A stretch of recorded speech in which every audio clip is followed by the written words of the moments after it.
Los países y las naciones son como las personas o como las estrellas. Nacen, se desarrollan durante un tiempo y finalmente acaban muriendo. Ningún país ha sido eterno, ninguna nación ha existido eternamente. Todas tuvieron un principio y tendrán o han tenido un final. Hace 2500 años, en la península ibérica no existían ni España ni Portugal. No existían ni los españoles ni los portugueses.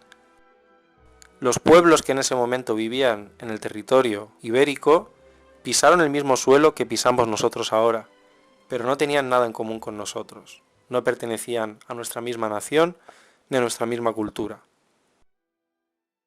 Los griegos, que eran grandes viajeros, decidieron llamar Iberia al territorio que encontraron en el extremo occidental del Mediterráneo, al sur de los Pirineos.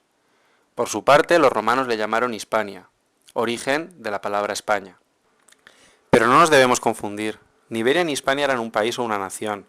En su interior vivían distintas tribus y culturas, una multitud de pequeños estados que en ocasiones se enfrentaban entre sí y en otras ocasiones comerciaban pacíficamente. De hecho, ni siquiera hablaban la misma lengua.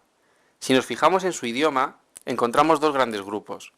Por un lado, en la zona del Mediterráneo, en toda la costa del Levante, encontramos una serie de pueblos que hablaban una lengua de origen desconocido y que se han denominado como los pueblos iberos. Por otro lado, en el interior, en la zona del norte y en la zona más occidental de la península ibérica, en toda la costa atlántica, se hablaba una lengua de origen europeo llamada la lengua celta. Pero tampoco podemos confundirnos y pensar que había un país celta y un país ibero. Vamos a ver un par de ejemplos.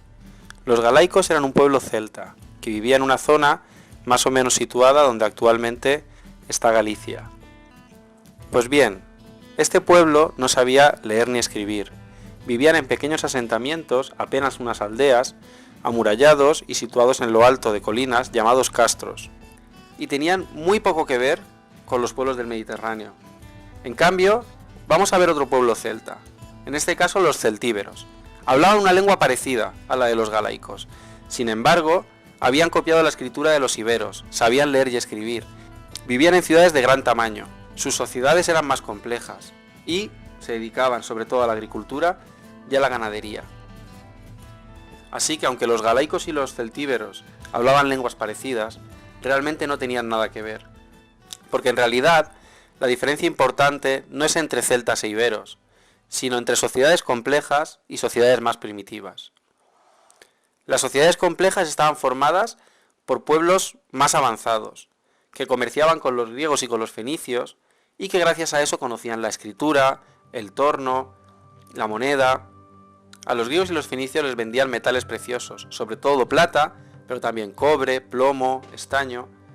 A cambio, compraban objetos de lujo como marfil, cerámicas griegas, vino, aceite. Todos estos objetos eran acaparados por la aristocracia, por los más poderosos, lo que les permitía diferenciarse del resto de la comunidad. De esta forma, los pueblos que comerciaban con griegos y fenicios cada vez tenían sociedades más desiguales. Por un lado, una aristocracia guerrera, que tenía acceso a los bienes de lujo, y por otro lado una mayoría de la población que se dedicaba a trabajar en el campo o en las minas. Además, estas sociedades vivían en ciudades-estado amuralladas, de un tamaño considerable, con calles rectas. Es muy importante que tuvieran estas calles rectas porque esto nos indica que existía planificación urbana, es decir, que no construían desordenadamente, sino que había una autoridad que decidía cuándo y dónde construir esas casas, que estaban organizados. Todos los pueblos ibéricos tenían sociedades complejas, porque estaban junto al mar y comerciaban con griegos y fenicios. Pero también algunos pueblos celtas, como los celtíberos de los que he hablado antes, tenían sociedades de este tipo. En cambio, algunos pueblos celtas, y algunos pueblos que no eran celtas, pero que estaban más lejos del Mediterráneo, tenían sociedades distintas. No tuvieron estas influencias de griegos y fenicios, y por lo tanto su tecnología era menos avanzada. No conocían la escritura ni la moneda, aunque sí que conocían el trabajo del hierro. Sus sociedades eran más simples y había menos desigualdad. Esto no significa que todos fueran iguales, pero las desigualdades no se habían desarrollado tanto como en las sociedades más complejas.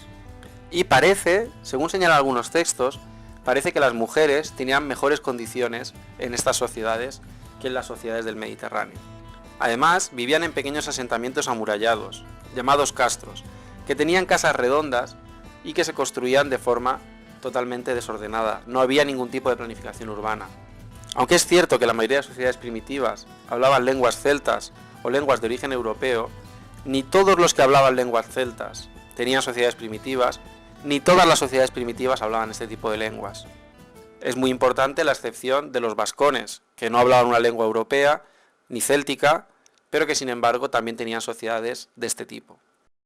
En definitiva, los pueblos que habitaron la península ibérica hace 2500 años no nos pueden enseñar cómo somos ahora los y las españolas. No nos pueden enseñar cuál es nuestra cultura, cuáles son nuestras raíces, por qué somos como somos. Sin embargo, sí que nos pueden enseñar una cosa. Nos pueden enseñar que para entender una cultura o un pueblo, no es importante saber qué lengua habló, de dónde vino, si eran rubios, si eran morenos, si eran castaños, si su piel era clara o su piel era oscura. Lo importante es saber cómo vivían, cómo producían alimentos, con quiénes comerciaban, cómo repartían su riqueza. Esto es lo que nos permite de verdad entender a una cultura, tanto hace 2500 años como en la actualidad. Por eso cuando los políticos, los periodistas o algunos divulgadores intentan presentar a los celtas y a los iberos como españoles, no nos están ayudando a entender a esas sociedades y hacen que tengamos una visión manipulada de la historia.